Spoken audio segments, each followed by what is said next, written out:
Die heilige van die dag, wat op 23 Februarie deur die kerk herdenk word, is Sint Polycarpus van Smyrna, disipel van die apostel Johannes en 'n getuie van moed en eenheid, wat as helder lig van die vroeë kerk staan.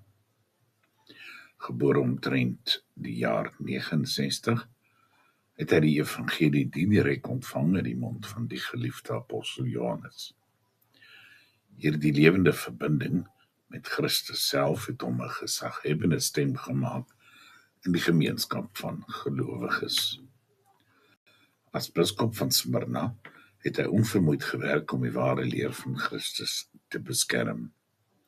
Hy het dwaalleer reggestel, die eenheid van die kerk bewaar en sekere geleer om vas te staan in geloof.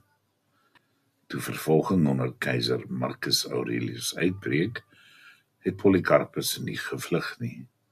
Hy het hom volkome aan God se wil toevertrou. Voor die Romeinse owerhede het hy geweier om Christus te verloon. Sy woorde deurklink deur die eeue. Vir 86 jaar het ek hom gedien en het my nooit in die steek gelaat nie. Hoe kan ek dan my koning en heiland vervloek? Het Polycarpus gesê.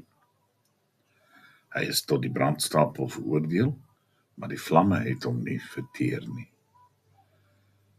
Uiteindelik is hy met 'n dolk om die lewe gebring. Sy martelaarskap, een van die vroegste volledig gedokumenteerde verhale buite die skrif, het die geloof van die kerk versterk. Polycarpus wys en herinner ons dat ware geloof nie net woorde is nie, maar 'n lewenslange verbintenis. Sy standvastigheid roep ons om Christus te dien met volharding, ongeag die koste. Dit is getrouheid. Hy het die kerk beskerm teen verdeeldheid. Vandag roep sy voorbeeld ons om brugbouers te wees, om die liggaam van Christus te versterk, eerder as te verskeur. Eenheid vir hom was belangrik. Moed en getuienis is tekens van disipels. Polycarpus het vervolging met vrede en vertroue in God tegemoet gegaan.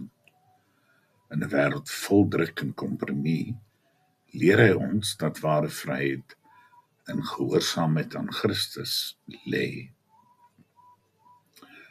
Sy lewe was 'n lewende getuienis van die apostoliese geloof.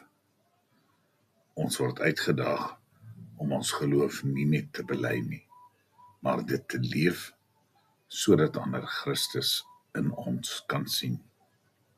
Polycarpus se stem roep nog steeds.